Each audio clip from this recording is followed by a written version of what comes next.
Recently, I was at a conference and we were at the most stunning location where I was very, very grateful.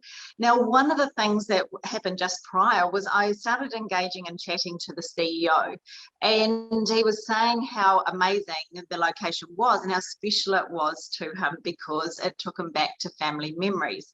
Now, when he kicked off the conference, he actually stated that conversation that he and I were having, and actually explained the situation that he was having with his family and how amazing it was to have his family holidays there. Now, what was really amazing was it set the most amazing atmosphere to that conference in that given moment. And the reason for that, it wasn't just about work. He was actually sharing something about himself. Communication, leadership, and culture go hand in hand. They're like a glove, they're weaved together. When we get our communication right, we actually, make sure that we are fronting up, we're showing up, we're visible to our team, we're making sure that we're encouraging everyone to have a voice within our business, we're actually inspiring people to come with ideas. We're also making sure that we share information in a way that is timely, relevant, and actually connects and what people actually require. Now, when we create that human touch and we create that amazing culture, great things happen. We have an engaged workforce that belong, but we also get the business results that are required and desired.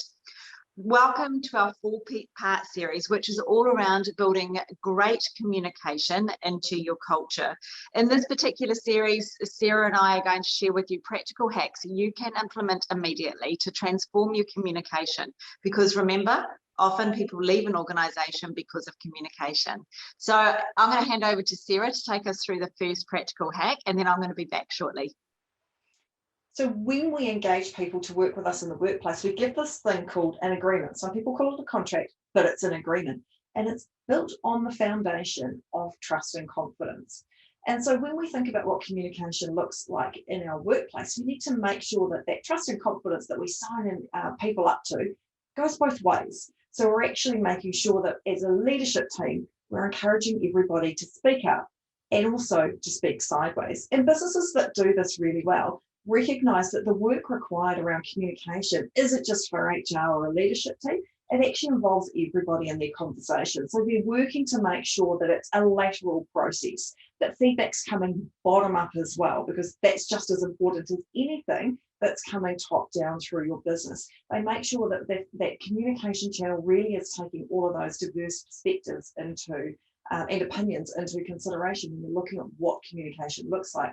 But one of the amazing elements with communication is you can create those really quick connections and sense of belonging for people in the workplace. Now, as a business is growing and evolving, that can be quite challenging to do for a leadership team, particularly as you become, if your hierarchy grows and you become more dispersed from where the frontline workers are actually based. So our first hack for you today is around creating a get to know me manual. Now, Adam Grant first talked about this in 2013. So go back and reference that if you want more information. But a couple of quick points about the get to know me manual that I think you can take away is we talk about sharing our summary of our strengths and our weaknesses. So yes, authentic and vulnerability are going to come up here, but it's really important to get to know somebody and understand the great things about them and the stuff that they're working on. And as a leader, how powerful is that if you can share that with people as they're coming into your business?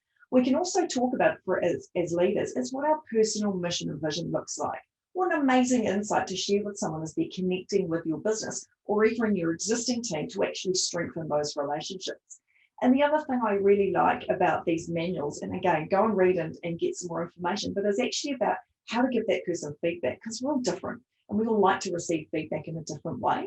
And it's so powerful for people to understand that actually when I'm connecting with Kirsten or when I'm connecting with Sarah, here's the best way to engage with them, to give them that information so that we can all keep working on change in our business. And if you really want to take this one step further, then get your entire business to do the get to know me document. Imagine how powerful it is if somebody's coming into a team and there are these get to know me documents and you can get up to speed with how your team works just like that. I really like that. And you could actually too, Sarah, couldn't you put in, your profile photo, but you could also put in one of your absolute passions in life. So they actually connect with you visually as well. You could put, like a smorgasbord of photos. That would actually be quite neat. Communication has a significant impact on your business. And it's one that so often people just say the word doesn't mean anything. But please remember that it is such a significant pillar, because culture, communication, leadership are entwined. And when you look at the most common reasons people leave an organization, it's because of culture, leadership, or communication. So the 2 tips that I would like to share with you today relate to how do we actually strengthen up that communication piece. The first one is making sure that you actually spotlight your communication strategy, and you actually do an audit. You overlook it and you see, what is my communication strategy like? What am I going to be speaking to people about? How do I speak to them, and in what particular method? So really have a look at that strategy that you have in place to make sure that every piece of communication is actually counting, rather than just ticking a box. Because when we get our communication right, not only do we have a lift in the inspiration, the engagement, we build a creative culture where people feel confident in having a voice and giving you suggestions. They get that greater sense of belonging and that greater fit.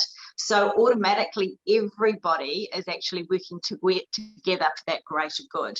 The second tip that I'd like to share with you is one that I call the visibility challenge. Now, Greg Ferran from Air New Zealand CEO, he is amazing at this. And one of the things that through communication, after he was seen visibly on aircraft, fronting up, instead of sitting down and being served his cup of tea and biscuit, what he would do is he actually would get up and he would own that trolley with his team, and he would serve the customers and interact with them. What was that showing in leadership? What was that showing in regard to the culture that he would like and has started to create in New Zealand? Now, this is the visibility challenge I'd like to share with you, is in the next week, is look at how much time you are spending so that you're in an environment where you are visible, that you are showing up for your team in times where it counts, and also that you're learning at all times. You're observing and you're learning, you're interacting, and so that you can actually use that information that you're learning about to actually shape your communication, your culture, and your leadership.